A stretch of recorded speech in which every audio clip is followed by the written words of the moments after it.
nervous. This is my first proper presentation to, I hope, one day say peers. I'm at the start of my PhD. This is a presentation on high-speed rail.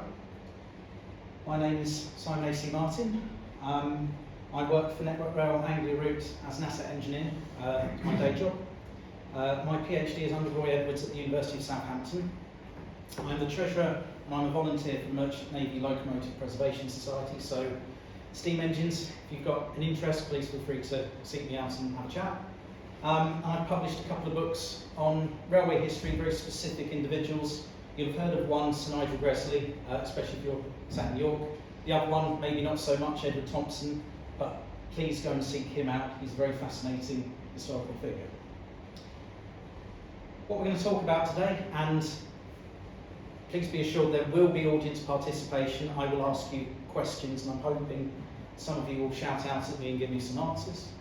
We're going to look at what is high-speed rail, the relative nature of it, its hybridity, and the nature of it in terms of its relativity. High-speed rail as a complete system. We'll look at railways through the ages in terms of speed, and then we'll look at, well, what does it look like today, country to country? And then at the very end, I'll give you kind of an update on where we are in the thesis and where we're looking to go. So with that in mind, what is high-speed rail? Well, it is a system. It has evolved to become its own system of infrastructure with stations, rolling stock, operations, maintenance facilities, financing and marketing, quite topical today with some of the lectures that I've seen. It is also about capacity. This is a word that doesn't get used enough. If you take one thing away from today, high-speed rail is capacity.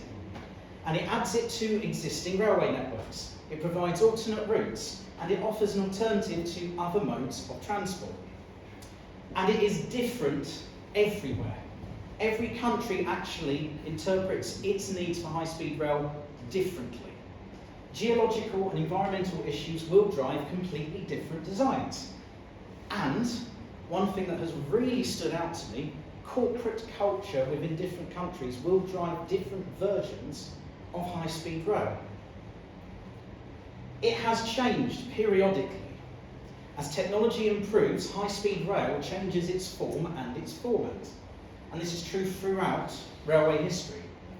And it developed from what we would call hybrid railways.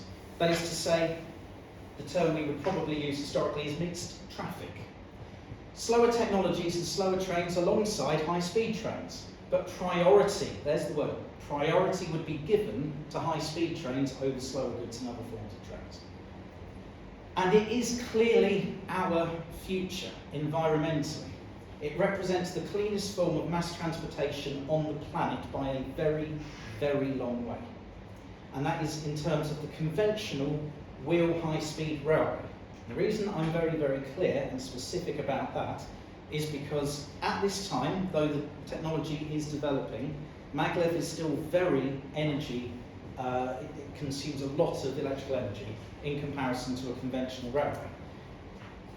For everyone in the audience, I will not discuss Hyperloop. I'm a railway engineer. It is not a real technology. It is snake oil. Ignore it. And that's very bold, and you're welcome to argue with me at the end of the presentation. So, the relative nature of high-speed rail. The International Union of Railways identifies 3 categories of high-speed rail today. I disagreed with this, so I have actually grouped them into 2 forms. Category 1, high-speed trains only. So these are new railway lines constructed for and only high-speed trains, normally passenger only. They have to run at a speed of at least 250 kilometres per hour, or for those of us like myself who still deal in old money, 155 miles per hour. And everything else is a mixed traffic setup, including freight and suburban passenger stock. In Category 1, it's existing railway lines that have been upgraded to a speed of at least 200 kilometres per hour. In Category 3, they're upgraded again, but other sections of the line may have a lower allowable speed, and that's due to topography. Is it going into suburban routes or other types of train sharing the tracks? I love this slide. this kind of gives you an idea of how ridiculous talking about high-speed rail in terms of the top speed is.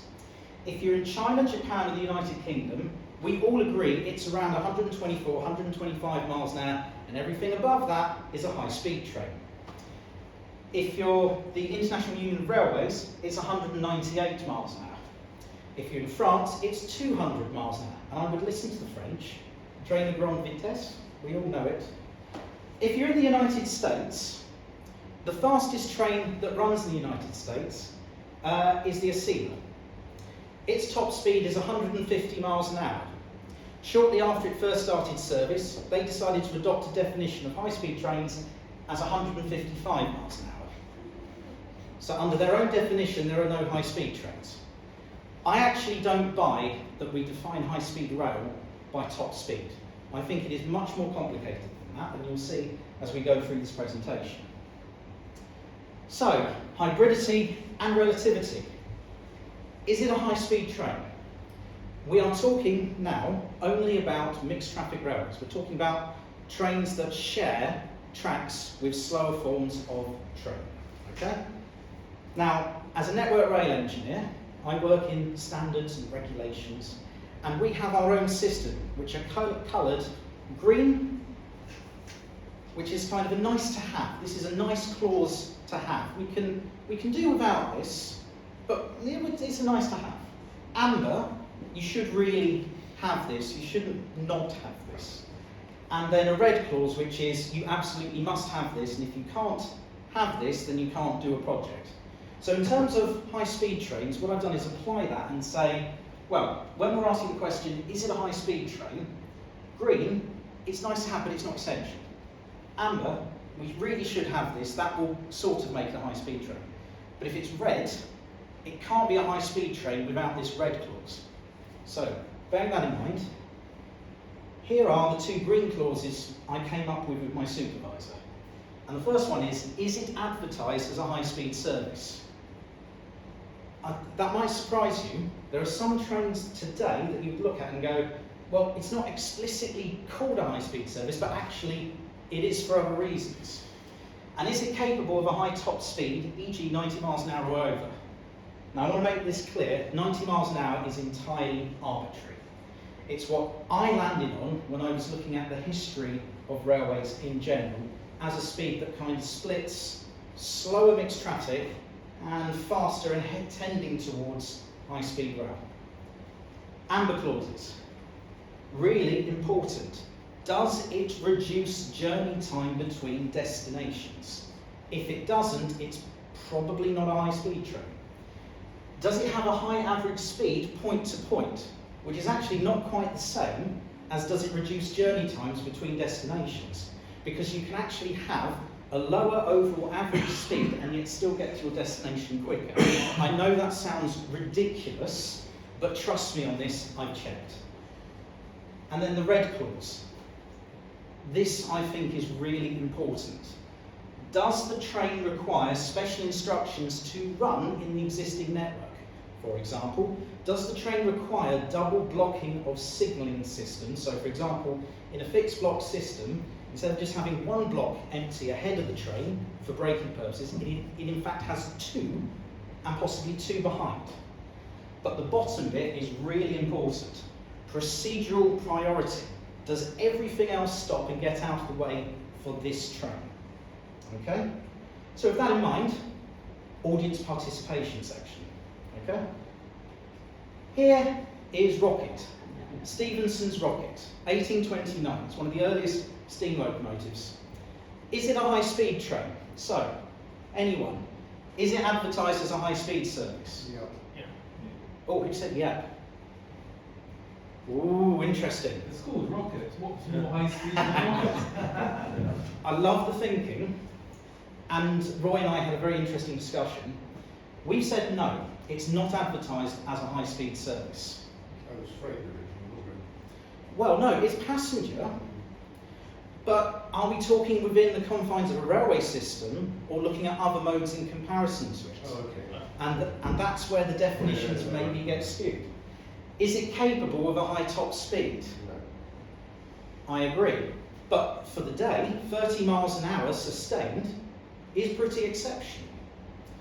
Does it reduce journey time between destinations? Anyone? Yes. We're all in agreement, for sure.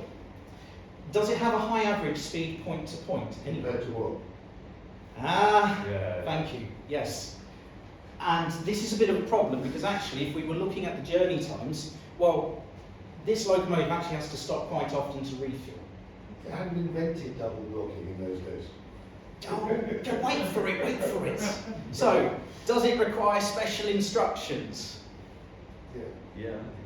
No, there are no special instructions when the rocket first comes onto the rails. Railway signalling is in its infancy. It's in its absolute infancy. Think about the type of signalling that you're seeing with rocket, some of which right at the start was a man with a flag walking down the tracks, and then later became station masters actually holding up different flags.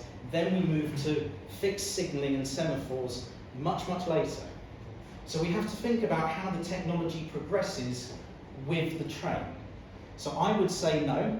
James, I'm sure you're going to have a couple of questions at the end, and I'll happily take them. But Roy and I, we talked about this, we thought, yeah, we need to know more about this. More research may be required with rocket, for sure.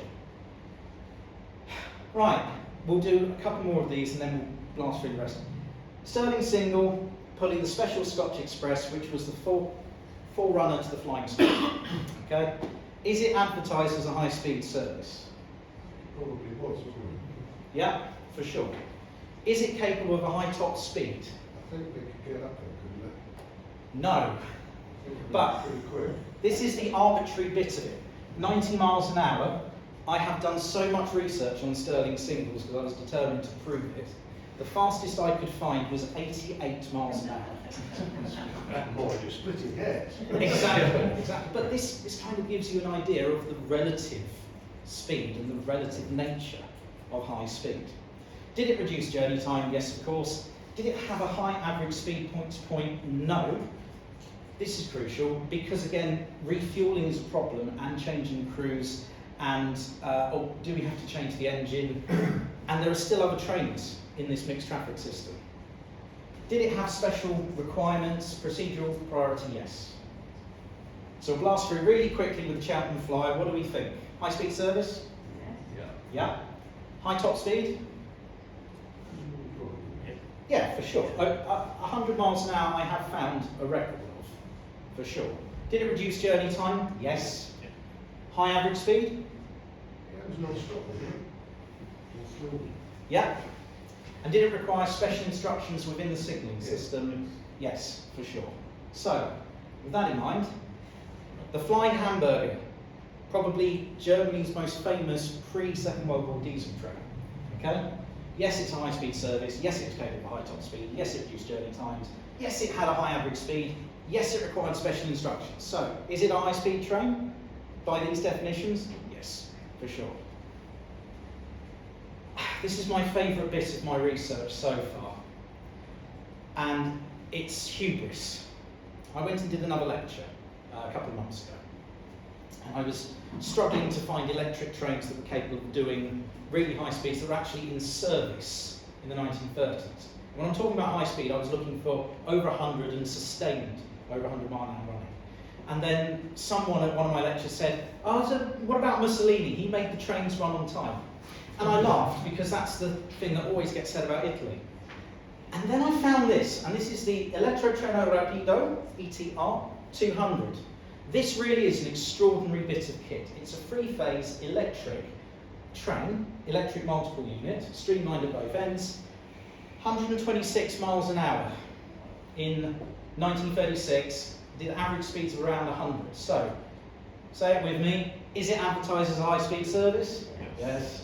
Is it capable of high top speed? Yes. Does it reduce journey times? Yes. Did it have a high average speed? Yes. And did it have special signalling requirements? Also yes. So, is it a high-speed train? Yes. Absolutely. For my money, and I'm sure someone will come up with another train from another part of the globe that may do similar things or better than this, but for me, finding this and realising this is probably where high-speed rail in terms of a segregated system starts to really emerge, we're probably looking at this as the forefather of a lot of things. Or I could be wrong. There's a lot still to find. Right, last one of these, the Blue Pullman. Some of you may know it, some of you may not have seen it before. It was Britain's first diesel multiple unit, high-speed, long-distance intercity luxury train. Was it advertised as a high-speed service? It was, but Pullman luxury. Is it capable of high top speed, 90 miles an hour or over? Yes. Did it reduce journey times? I'm not sure it did, Yes. yeah. Absolutely spot on. It didn't. It was actually, in fact, slower than both the steam and electric trains of the time, which I find bonkers when you consider that the last one, it had procedural priority and was still slower. But there we go. So, hybridity and relativity. Everything we've talked about so far has kind of been more mixed traffic railways, so you're sharing capacity between passenger trains and freight trains. In the present day, we know that diesel electric trains have actually really improved scheduling. Things are a lot quicker, journey times have been massively reduced, particularly in the United Kingdom and anywhere that has electrified their lines. But it's the relative high speed that I'm most interested in actually in terms of the history of the thing. The Cheltenham Flyer, we all know about Flying Scotsman, we've all heard about that particular train and the London North Eastern Railway and that railway, because the marketing is superb in the 1930s for that particular railway company, but the Great Western Railway's Cheltenham Flyer was actually the fastest regular service for 3 years. It had the highest average speed in the world, and it was a steam service with non-streamlined locomotive, non-streamlined coaches, but it was the fastest. And they also introduced some express diesel services that very quietly got forgotten about. So talking about high-speed rail as a system today, well, we have in-cab signalling, which is required for the speeds that we're travelling at. Magnetic braking is becoming a reality and may be rolled out within the next few years across a number of different fleets across the world. OLE, OHLE, well, this isn't new, but we now have modern interpretations of it, and we're looking to a standard which is 25 kilovolts across most of the Western and Eastern world. Slab track and welded rail is now more commonplace, although in the United Kingdom, does anyone know where our slab track is for high-speed rail? Anyone? No? HS1? No? HS1 actually doesn't have any technical slab track. It's actually in the tunnels at King's Cross Gasworks with a top speed of 20 miles an hour. Because they've just been opened. Yeah, but also because they needed it for points. It's actually all about the switches and crossings. Then of course we've got high-speed couplings between trains, so you can couple up multiple high-speed trains and run them together. But a lot of these innovations in the 1930s and the 1910s were actually emerging. So for example, three-phase overhead rail, which then later kind of morphed into our standard 25 kV, can be seen. 1903, Siemens rail car here it achieved 126 miles an hour. There's that number again. In 1903. You're on about 20 minutes. Oh God, I'll be quick. HUD in-cab signalling, whether it was called AWS or ATC, it doesn't matter, they were the same thing, the automatic warning system. Well, that was being tested in the 1920s and 30s on the LNER, Southern Railway, Great Western Railway, and London Midland Scottish Railway. High-speed braking with Westinghouse quick-acting brakes, well, that's what allowed Mallard to do 126 miles an hour in 1938. Welded rails, well, London Midland Scottish Railway were pioneers in this. And then the Scharfenberg coupling at the front of this, the Henschel-Wegmann train, in the 1930s, it was already commonplace, had been invented in 1903. We'll very quickly skip through here, the railways through the ages, and you can see how trains get bigger and tend to be more streamlined and eventually get to streamlined and electric. Then we talk about high speeds and top speeds, these are the record breakers. Here are the steam ones, so you've got Penny Darren here at 15 miles an hour, and Mallard at 126 miles an hour in 1938. There's the Intercity 125 doing 125 in the 1980s. But what's this here? Yep, there's the Siemens rail car and that was 126 miles an hour, 35 years before Mallard. Does Mallard's record actually matter in the grand scheme of things? I think there's a lot of historians who would say probably not. It's British. But there's other technologies on that train, on Mallard, not necessarily in the locomotive, but in the coaches behind that actually had a high-speed function, articulation, quick-acting brakes, the coupling. Then we have the Chuo Maglev in Japan, 314 miles an hour, achieved 10 years ago. It's the fastest train on the planet that actually works. Will we get to that being mainstream? Maybe. It depends on if we can bring the power consumption down. And this is what the 1930s sort of looked like. Streamlined steam locomotives from a variety of countries, mostly you'll note here, Britain, because I'm British and I'm biased, and Germany, because they had a lot of interesting large steam locomotives that were kind of, you know, breaking records and doing very interesting things actually. This one in particular, in the bottom right-hand corner, which we've seen before, the Henschel-Wegmann train, double-decker streamlined coaches were paired with this specifically for the purposes of increasing capacity and reducing journey times and increasing average speed. Extraordinary. Diesels, well, the Flying Hamburger again, but also we've got the Bugatti Type 41 Royale. Beautiful train. Again, maybe not very successful in this particular form, but it led the way. The GWR high-speed rail car was based on the Flying Hamburger, so naturally it was going to be quite successful and they lasted a very long time. And then of course you've got the diesel Comet in the United States.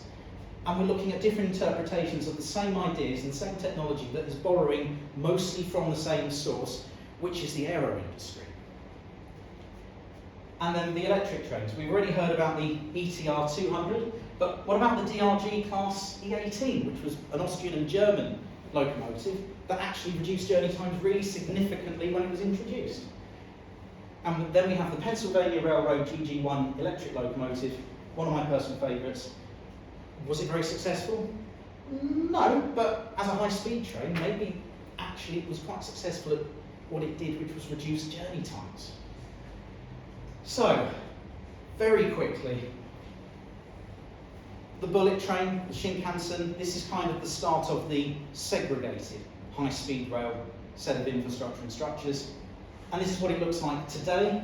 It's gone from 320 miles when it was originally built to now nearly 2,000 miles long with a 200 mile an hour top speed.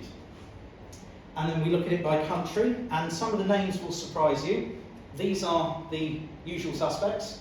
Then you've got the UK and a few others who will be well known to you. Uzbekistan have high-speed rail. Taiwan, Austria, Portugal, and then at the bottom, Morocco, Switzerland, and the Netherlands. When you look at it in terms of operational length, here is China, and here is the rest of the world. And they occupy 2/3 of the world's high-speed railway lines. And here is existing high-speed rail systems by construction, so being built.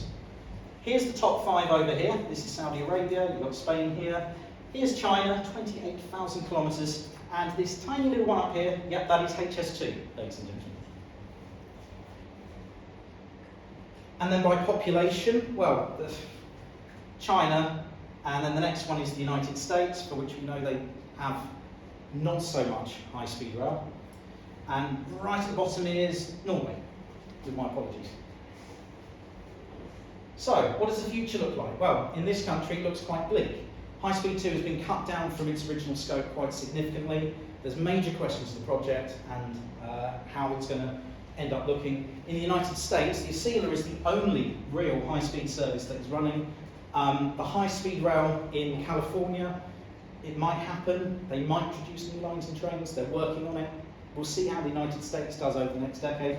China went from this in 2008 with 1, 2, 3, 4 lines to this in 12 years. They think the future is high-speed rail. The passenger numbers are actually astonishing even during the COVID years for China, but they've standardised everything they do in terms of high-speed rail. So, my apologies for going over, but future work, I'm looking at defining what the system is, particularly in terms of Britain and the 1930s and the Big Four. I'm looking at the organisational structures now, actively. Is it consciously driven high-speed rail? So we're saying we're going to build a high-speed railway, we're going to build a high-speed train, or is it a natural development of things getting better in terms of the technology? Are there certain individual actors active in high-speed rail history, for which Sir Nigel Gresley is up there? I think you could say he is one of those actors.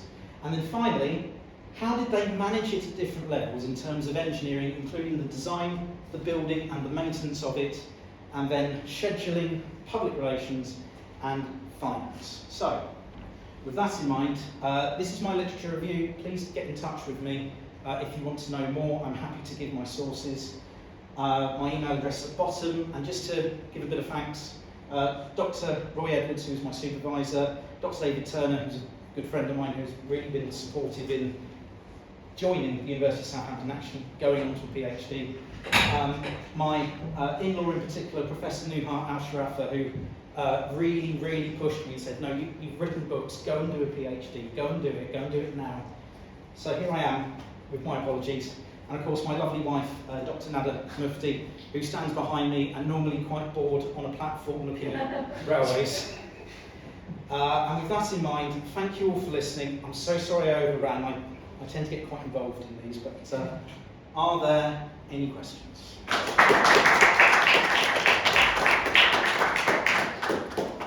Simon, thank you very much indeed. Really interesting. I can see there are questions. I'm going to claim the privilege, if I may, of asking the first one. It's more an observation.